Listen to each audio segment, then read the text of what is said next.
इस देश में अगर किसी का सबसे ज्यादा अपमान किया है तो देश के प्रधानमंत्री ने किया है।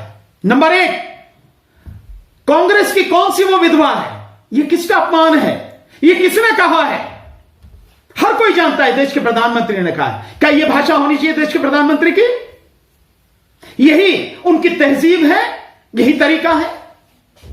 क्या 50 करोड़ की गर्लफ्रेंड वाली बात, 50 करोड़ की गर्लफ्रेंड देखी है कभी? किसने कहा? ये प्रधानमंत्री मोदी ने कहा यह बात? क्या प्रधानमंत्री को यह बात कहनी चाहिए शोभा देती है? क्या यह तहजीब के अंतर्गत आता है? क्या यह अपमान नहीं है किसी व्यक्ति विशेष का?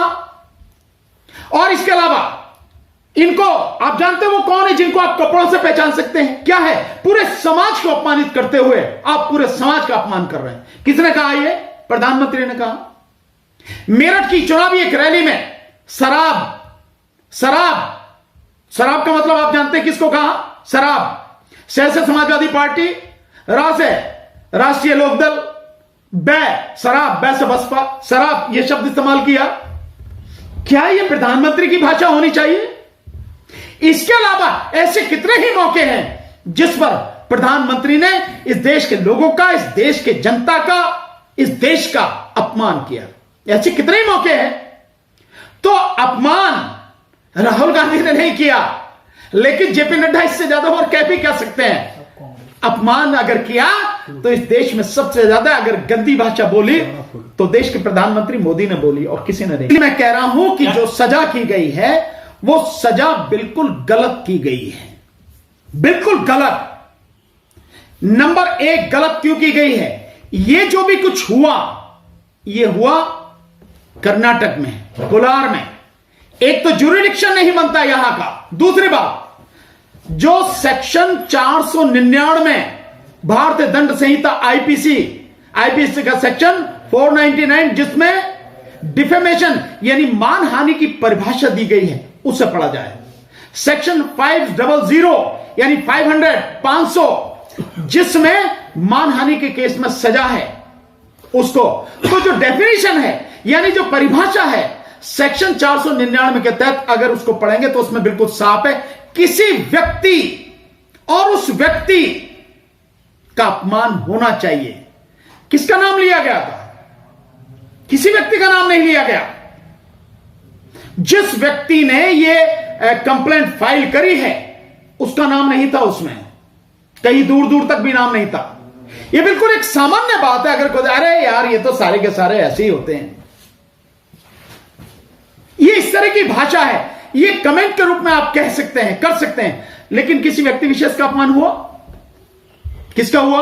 अगर मोदी की बात है तो प्रधानमंत्री ने क्यों नहीं मुकदमा किया? करना चाहिए ना प्रधानमंत्री को मुकदमा अगर यह अपमान ही हुआ तो। लेकिन नहीं, एक व्यक्ति विशेष से मुकदमा करवाया गया। और यह सब कुछ जो मैं तभी कह रहा हूं कि इसकी बहुत गहराई से जांच पड़ताल करवानी चाहिए कि सजा के पीछे राज क्या है, कौन व्यक्ति, कहां, कैसे, ये सारी चीजें आनी चाहिए। जो कानून है वो तो बहुत स्पष्ट है। उस व्यक्ति जो अब कह रहा है कि मेरा अपमान हुआ, बाकायदा उसका नाम होना चाहिए, उसका नाम लेते हुए यह बात कही जानी चाहिए।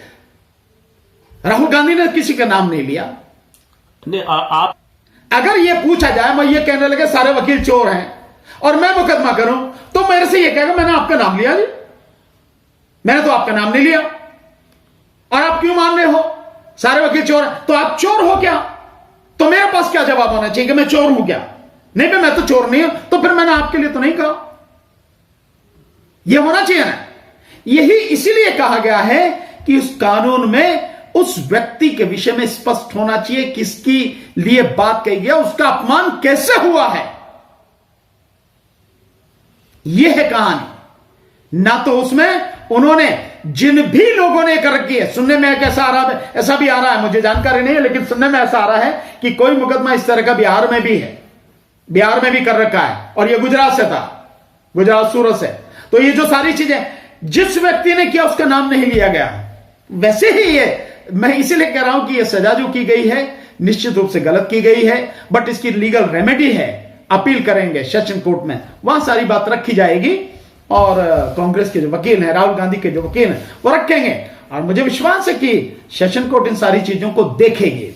और इस सबके बावजूद भी एक बात और मैं कहना चाहूंगा, अगर इस सबके बावजूद भी सेशन कोर्ट से भी यही बात होती है तो फिर मेरी एक सलाह है कि राहुल गांधी को वहां पर फिर हाई कोर्ट में अपील नहीं करनी चाहिए, सुप्रीम कोर्ट में ट्रांसफर पिटीशन लगा के किसी और हाई कोर्ट में उस मुकदमे की सुनवाई, अगर वह नीचे से भी सजा रहती है तो फिर अपील अगर हो तो फिर गुजरात हाई कोर्ट में नहीं होनी चाहिए, फिर वो किसी और हाई कोर्ट में करानी चाहिए। ऐसा क्यों? वहां न्याय नहीं मिल सकता? भाई ये जो सारी चीजें हैं वो इस बात की ओर संकेत करती हैं कि प्रधानमंत्री का वो गृह राज्य है, शायद न्याय न मिल पाए, तो व्यक्ति को इन सारी संभावनाओं को ध्यान में रखते हुए मैं समझता हूं कि कोशिश करनी चाहिए, अपनी तरफ से पहल करनी चाहिए कि भाई कहीं ऐसी जगह जहां से निष्पक्ष फैसला कोर्ट का आ सके, निष्पक्ष होकर कोर्ट फैसला दे और उन्हें न्याय मिल सके, ऐसा होना चाहिए।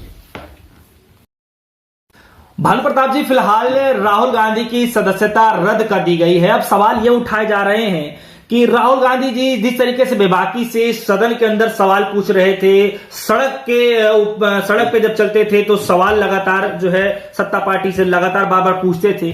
अब ऐसे हालात में आने वाले समय में आगामी लोकसभा का चुनाव है और सदस्यता जिस तरीके से रद्द की गई है, क्या लगता है कि विपक्षी नेताओं को बड़ा झटका है, विपक्षी पार्टियों को? नहीं, मैं नहीं मानता कि इसको बड़ा झटका है, बल्कि मैं ये मानता हूं कि ये एक बड़ा अवसर है, बड़ा मौका है, और इस मौके का सदुपयोग करते हुए, पूरी ताकत लगाते हुए कांग्रेस पार्टी को, सभी विपक्षी दलों को और जो छोटी छोटी पार्टियां हैं सबको अपने साथ मिलाना चाहिए, सबको अपने साथ में लेना चाहिए। बेशक वो पार्टियां जिनका कोई एमएलए भी नहीं है, कोई एमपी भी नहीं है, कुछ भी नहीं है, लेकिन वो पार्टियां अगर काम कर रही हैं, इस तरह की पार्टियां, उनको भी अपने साथ में लेकर इस लड़ाई को राष्ट्रीय स्तर पर पूरी मजबूती के साथ लड़ना चाहिए और बीजेपी को पूरी तरह से नंगा करना चाहिए। देश के प्रधानमंत्री की सारी बातों को देश के सामने रखना चाहिए कि किस तरह से देश के प्रधानमंत्री ने देश को तबाह किया है और देश का अपमान किया है, कहां कहां किस किस मौके पे क्या क्या किया है, कोई चीज छुपी नहीं रहे, सबको जनता के सामने लाकर बिल्कुल सरेआम पब्लिक कर देना चाहिए, लड़ना चाहिए।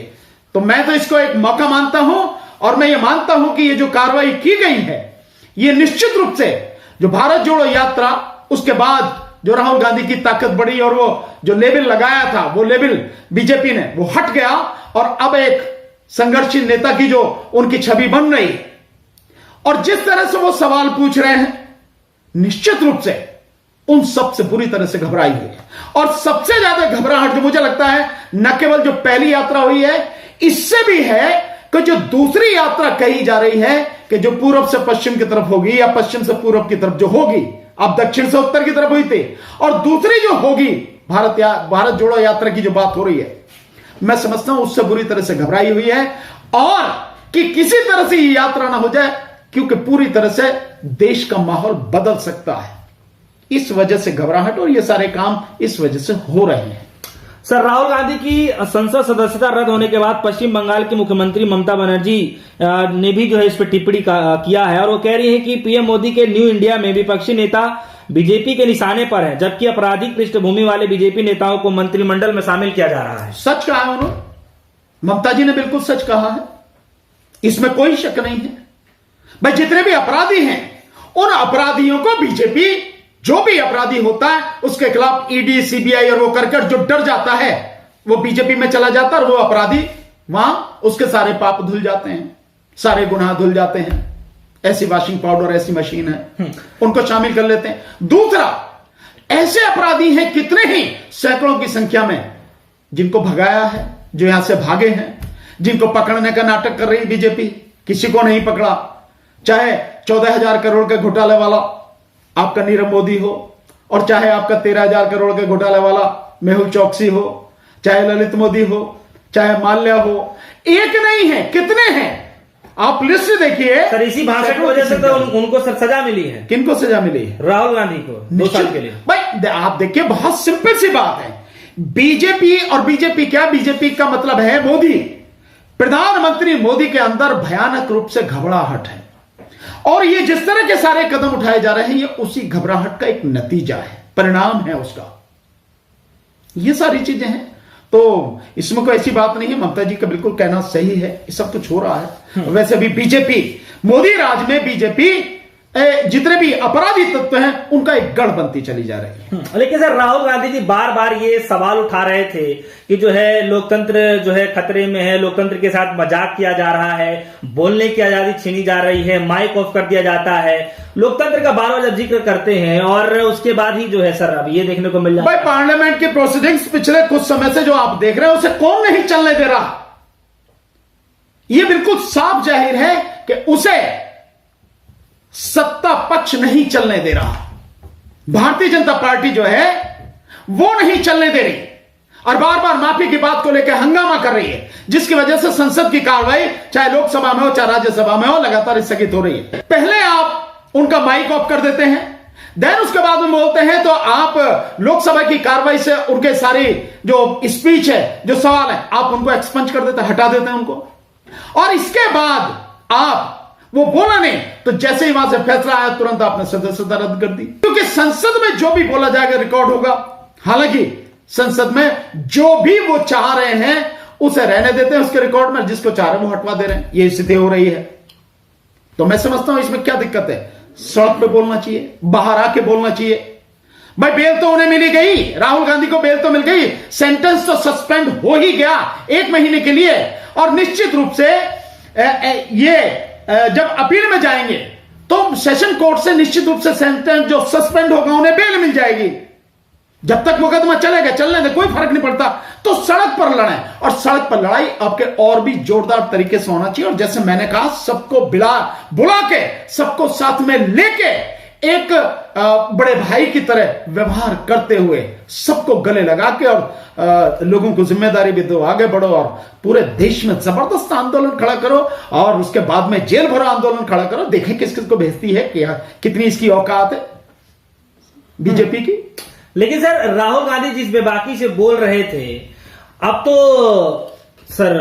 तो सदस्यता चली गई। अरे यार, तमाम मुद्दों पे चर्चा होनी थी, जिसमें सर जेपीसी मांग को लेकर के थी, अडानी मामले को लेकर के थी, और तमाम ऐसे जो है भाई सोनू जी, बात यह है कि पार्लियामेंट में ही तो नहीं बोल सकते, अब बाहर बोलने पे कहां रोक है?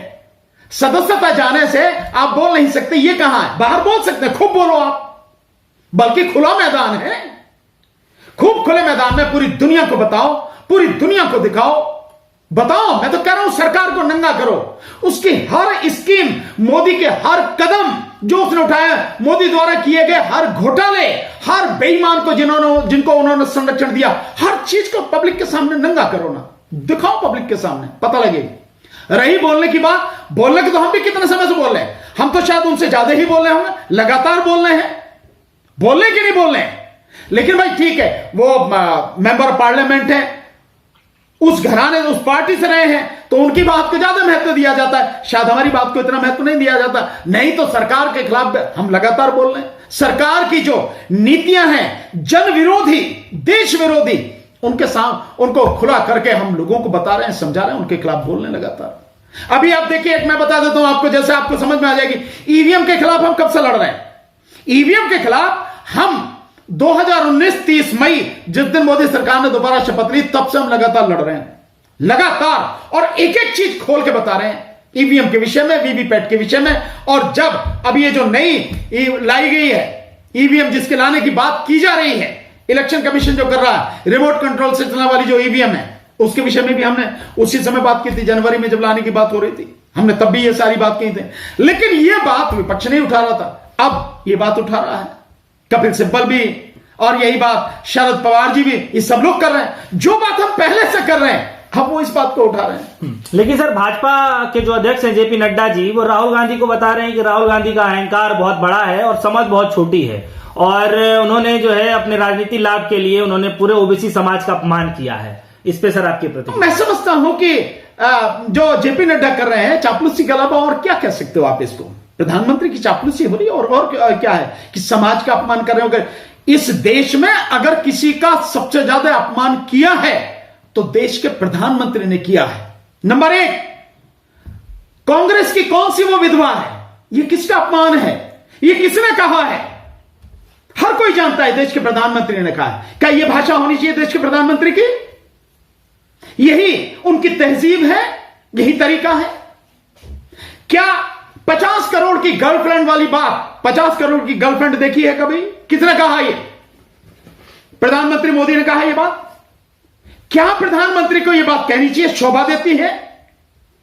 क्या यह तहजीब के अंतर्गत आता है? क्या यह अपमान नहीं है किसी व्यक्ति विशेष का? और इसके अलावा इनको आप जानते हो वो कौन है जिनको आप कपड़ों से पहचान सकते हैं? क्या है? पूरे समाज को अपमानित करते हुए आप पूरे समाज का अपमान कर रहे हैं। किसने कहा? यह प्रधानमंत्री ने कहा। मेरठ की चुनावी एक रैली में शराब का मतलब आप जानते हैं किसको कहा? शराब। से समाजवादी पार्टी, रा से राष्ट्रीय लोकदल, बै शराब, बै से बसपा, शराब यह शब्द इस्तेमाल किया। क्या यह प्रधानमंत्री की भाषा होनी चाहिए? इसके अलावा ऐसे कितने ही मौके हैं जिस पर प्रधानमंत्री ने इस देश के लोगों का, इस देश के जनता का, इस देश का अपमान किया। ऐसे कितने ही मौके हैं। तो अपमान राहुल गांधी ने नहीं किया, लेकिन जेपी नड्डा इससे ज्यादा और क्या भी कह सकते हैं। अपमान अगर किया तो इस देश में सबसे ज्यादा अगर गंदी भाषा बोली तो देश के प्रधानमंत्री मोदी ने बोली और किसी ने नहीं।